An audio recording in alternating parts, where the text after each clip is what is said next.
श्रीमद् भागवत गीता सार कथा। इस भागवत गीता सार कथा में सुख दुख का वर्णन किया गया है। इस भागवत गीता में मानव के लिए हर अच्छे और बुरे कर्मों का वर्णन दिया गया है। दोस्तों, आप सभी चैनल को सब्सक्राइब लाइक करते हैं, जिसमें आप लोगों को कुछ नहीं मिलता, पर इस चैनल पर जीने की राह और ज्ञान भरी बातें मिलती है। तो आपसे निवेदन है कि हमारे चैनल को आप सब सपोर्ट करें और हौसला दें कि हम आप लोगों के लिए अच्छा ज्ञान, अच्छी बातें और अच्छे राह पर चलने के लिए अच्छा ज्ञान आप सबके लिए पहुंचाता रहूं। भगवद गीता अध्याय 2 श्लोक 36। अवाच्य वदांशच बहुनवदश्यन्ति तवाहिता निंदन्तस्तव नक्षत्रम ततो दुःखतनु किम। अवच्या वादांश्च बहुवदिष्यन्ति तवाहितः निंदन्तस्तव सामर्थ्यम ततो दुःखतम नु किम।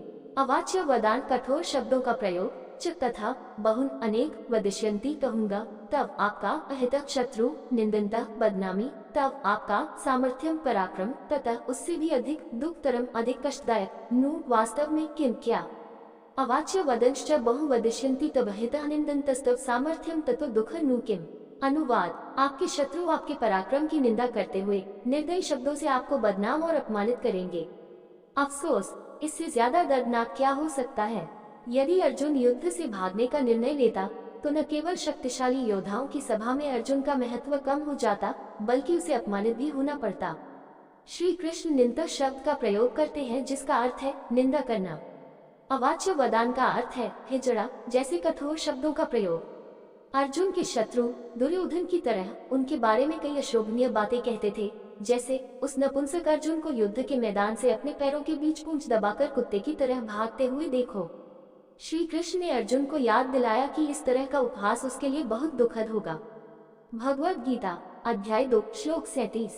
हतो वा प्राप्स्यसि स्वर्ग जित्वा वा भोक्ष्यसे महीम् तस्मादुत्तिष्ठ कौन्तेय युद्धाय कृतनिश्चय। 37। हतो वा प्राप्स्यसि स्वर्ग जित्वा वा भोक्ष्यसे महीम् तस्मादुत्तिष्ठ कौन्तेय युद्धाय कृतनिश्चय। हतः मारा गया, वा अथवा प्राप्स्यसि तुम्हें प्राप्त होगा, स्वर्गम दिव्य निवास, जित्वा विजय प्राप्त करके, वा अथवा भोक्ष्य से तुम्हें आनंद मिलेगा, महिम पृथ्वी पर राज्य, तस्मात् इसलिए, उत्तिष्ठ उठो, कौन्तेय कुंती के पुत्र अर्जुन, युद्धाय युद्ध के लिए, कृत निश्चय दृढ़ संकल्प के साथ। हतो वा प्राप्स्यसि स्वर्ग जित्वा वा भोक्ष्य से महिम तस्मात् उत्तिष्ठ कौन्तेय युद्धाय कृत निश्चय। अनुवाद: यदि तुम लड़ोगे तो या तो युद्ध के मैदान में मारे जाओगे और दिव्य लोक में जाओगे, या तुम विजय प्राप्त करोगे और पृथ्वी पर राज्य का आनंद उठाओगे। इसलिए हे कुंती पुत्र, दृढ़ निश्चय के साथ उठो और युद्ध के लिए तैयार हो जाओ। श्लोक 2.31 से आगे बढ़ते हुए श्री कृष्ण अभी भी व्यावसायिक कर्तव्यों के स्तर पर निर्देश दे रहे हैं। वह अर्जुन को अपने कर्तव्य के पालन से उत्पन्न होने वाली 2 संभावनाओं के बारे में बताते हैं। यदि अर्जुन विजयी हो जाता है तो पृथ्वी पर एक राज्य उसका इंतजार कर रहा है, और यदि उसे अपने कर्तव्य के निर्वहन में अपना जीवन बलिदान करने के लिए मजबूर किया जाता है तो वह दिव्य निवासों में जाएगा। भगवद गीता अध्याय 2 श्लोक 38। सुख दुख ही समय कृत्वा लाभलाभ जयाज्य ततो युद्धाय युज्यस न पापम वाप्स्यसि। सुख दुख समय कृत्वा लाभलाभ जय ततो युद्धाय युज्यस न पापम अवाप्स्यसि। सुख खुशी, दुखी संकट में समान कृत्वा समान व्यवहार करना, लाभ लाभ और हानि, जय जय विजय और पराजय, ततः उसके बाद युद्धाय लड़ने के लिए, युजस संलग्न न कभी नहीं, एवं इस प्रकार पापम पाप अवाप्स्यसि लगेगा। सुखा दुख समय कृत्वा लाभ जय जय ततो युद्धाय युजस न पापम अवाप्स्यसि।